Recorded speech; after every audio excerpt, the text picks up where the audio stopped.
Hello दोस्तों, कैसे हैं आप सभी लोग। अच्छे होंगे आशा करता हूँ। तो चलिए दोस्तों, आज है 10 मई। तो हम लोग 9 और 10 मई की करंट अफेयर को पढ़ेंगे। किस डेट की पढ़ेंगे हम लोग? कल संडे था तो कल की भी पढ़नी है हम लोगों को और आज की भी पढ़नी है ना। तो कहने का मतलब ये है कि आज है 10 मई, तो आज हम लोग 9 और 10 मई की करंट अफेयर को पढ़ेंगे। तो चलिए, पहला क्वेश्चन हमारे सामने क्या है उसको पढ़ते हैं। पहला क्वेश्चन है कि हाल ही में देश 12 वर्षों एवं इससे अधिक उम्र के बच्चों के लिए Pfizer biotech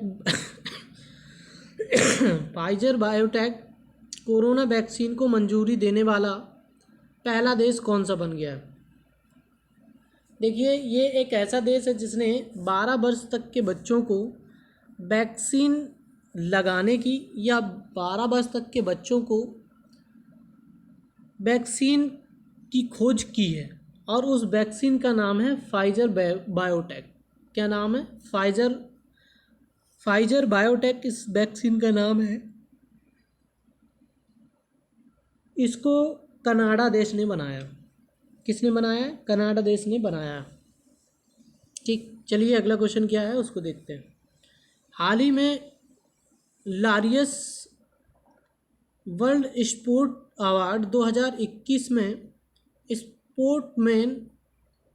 sport women of the year का अवार्ड किसे दिया गया? कहने का मतलब है कि जो लारियस वर्ल्ड स्पोर्ट अवार्ड है 2021 में स्पोर्ट मैन और वुमेन को किसे किसे दिया गया।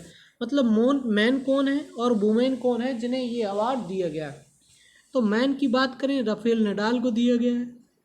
इसके बाद जो आपकी वुमेन है वो नाओमी ओसाका को दिया गया है। ठीक, ये बात आपको याद रखना है कि लारियस वर्ल्ड अवार्ड 2021 का किसे दिया गया है। मैन में तो मैन में दिया गया है राफेल नडाल को और वुमेन में दिया गया है नाओमी ओसाका को दिया गया है। ठीक, अगला क्वेश्चन देखते हैं क्या है। अगला क्वेश्चन है हम लोगों के सामने,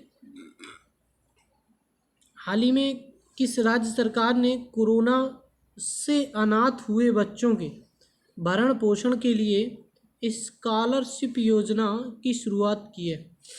कहने का मतलब ये हुआ दोस्त कि ऐसे बच्चे जिनका कोरोना काल में उनके माता पिता का देहांत हो गया तो वो अनाथ हो गए, तो उन बच्चों को स्कॉलरशिप योजना के तहत उन्हें भरण पोषण के लिए व्यवस्था की जाएगी और रहने के लिए व्यवस्था की जाएगी। तो ये आपके मध्य प्रदेश सरकार ने की है। किसने की है? मध्य प्रदेश सरकार ने इस प्रकार की घोषणा की है। किसकी? इस प्रकार की योजना की। चलिए कुछ अगला क्वेश्चन देखते हैं हम लोग क्या है। अगला क्वेश्चन हमारे सामने क्या है उसके बारे में पढ़ते हैं। अगला क्वेश्चन है कि हाल ही में किसने पांडुचेरी संघ शासित प्रदेश के मुख्यमंत्री पद की शपथ ली है? तो किसने ली है मुख्यमंत्री पद की शपथ? तो पांडुचेरी संघ शासित प्रदेश है और उसके मुख्यमंत्री पद की शपथ किसने ली है? तो एन रंगास्वामी ने ली है। किसने ली है? एन रंगास्वामी ने पांडुचेरी के मुख्यमंत्री पद की शपथ ली है। ठीक, चलिए दोस्तों अगला क्वेश्चन देखते हैं। अगला क्वेश्चन क्या है? अगला क्वेश्चन हमारे सामने है कि हाल ही में विश्व व्यापार संगठन में भारत और किस देश की तरफ से रखा गया वैक्सीन पेटेंट में छूट के प्रस्ताव को अमेरिका ने भी समर्थन किया है। देखिए, सबसे पहले हम लोग बात करेंगे WTO की। WTO विश्व व्यापार संगठन है WTO, और इसकी स्थापना 1995 में हुई थी और इसका मुख्यालय जिनेवा में है। कहाँ पर है? जिनेवा में इसका मुख्यालय है। इसके अलावा WHO भी है। WHO इसका भी मुख्यालय कहाँ पर है? जिनेवा में है। ठीक, इसको याद रखना है। और हम लोग बात कर रहे हैं किसकी? विश्व व्यापार संगठन में भारत और किस देश की तरफ से वैक्सीन पेटेंट में छूट के प्रस्ताव को समर्थन, अमेरिका ने समर्थन किया है।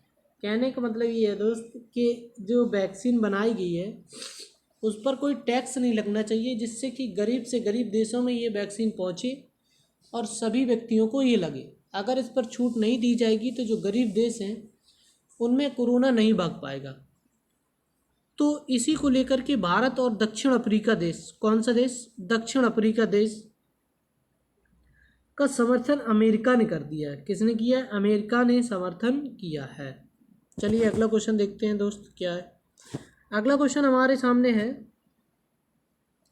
अगला क्वेश्चन है कि हाल ही में छाती एक्सरे में, जो छाती पर एक्सरे, चेस्ट में एक्सरे की जाती है कोविड-19 का पता लगाने के लिए आर्टिफिशियल इंटेलिजेंस उपकरण, मतलब जो इंटेलिजेंस आर्टिफिशियल उपकरण है एटीमेन AI विकसित किया। किसने विकसित किया? कहने का मतलब है कि जो आपका एक्सरा है, पहले क्या हो रहा था कि WHO ने भी इससे सूचित किया था कि कुछ लोग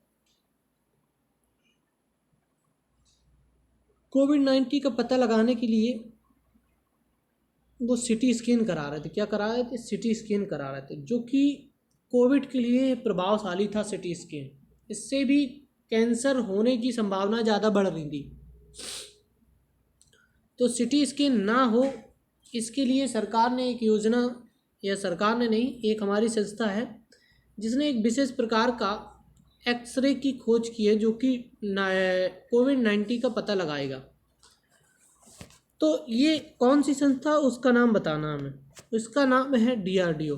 किसने? DRDO ने इस प्रकार की एक्सरे की खोज की है।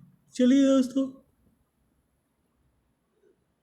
अगला क्वेश्चन क्या है उसके ऊपर बात करेंगे हम लोग। अगला क्वेश्चन है कि हाल ही में किस राज्य सरकार ने पर्वत धारा योजना प्रारंभ की है? तो कौन सा राज्य है जिसने पर्वत धारा योजना प्रारंभ की है? हालांकि कहने का मतलब ये है कि पर्वत से जो भी धाराएं आती हैं जल की, उनके लिए योजना शुरुआत की है। मतलब जो हिमाचल प्रदेश एक ऐसा राज्य है जहाँ पर इस प्रकार की योजना को शुरुआत की गई है। कहने का मतलब है कि जहाँ पर पानी नहीं पहुँच रहा था उस प्रकार से पहाड़ों के ढलानों के माध्यम से हम लोग क्या करेंगे, पर्वतों की वहाँ पर पानी पहुँचाने का काम करेंगे। और ये किसने किया है? तो हिमाचल प्रदेश ने किया है। 100% LPG कनेक्शन वाला राज्य कौन सा है? हिमाचल प्रदेश। ठीक, जो कि हम लोगों ने अभी पढ़ा था अगले टर्न पे। अगला क्वेश्चन देखते हैं हम लोगों के सामने क्या है। अगला क्वेश्चन है कि हाल ही में चर्चा में म्यूकोरमाइकोसिस क्या है? जो चर्चा में रहा है म्यूकोरमाइकोसिस, ये क्या है? तो ये म्यूकोमार्कोसिस जो है वो एक फंगस से होने वाली बीमारी है। कौन सी बीमारी है? ये फंगस या कवक से होने वाली विशेष प्रकार की बीमारी है म्यूकोमार्कोसिस। ठीक, जो कि इस प्रकार से होती है। इसके अलावा आप लोग याद रखना हमने फंगस से होने वाली बीमारियों के बारे में बताया था कि गंजा दामाद खाए फ्रूट। क्या बताया था? गंजा दामाद खाए फ्रूट।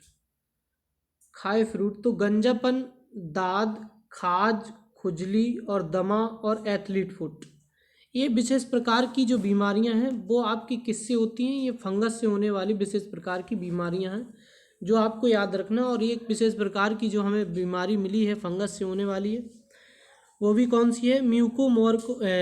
म्यूकोरमाइकोसिस ये बीमारी है जो कि हमारी फंगस से होने वाली होती है। अगला क्वेश्चन देखें।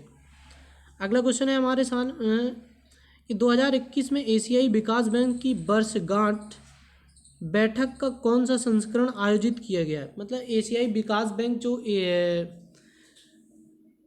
एशियन डेवलपमेंट बैंक है, इसकी वार्षिक बैठक हुई है 2021 में। ये किस नंबर की हुई है ये आपको बताना है। तो एशियाई विकास बैंक की जो बैठक हुई है वो 54 नंबर की हुई है। किस नंबर की? 54 नंबर की ये बैठक हुई है।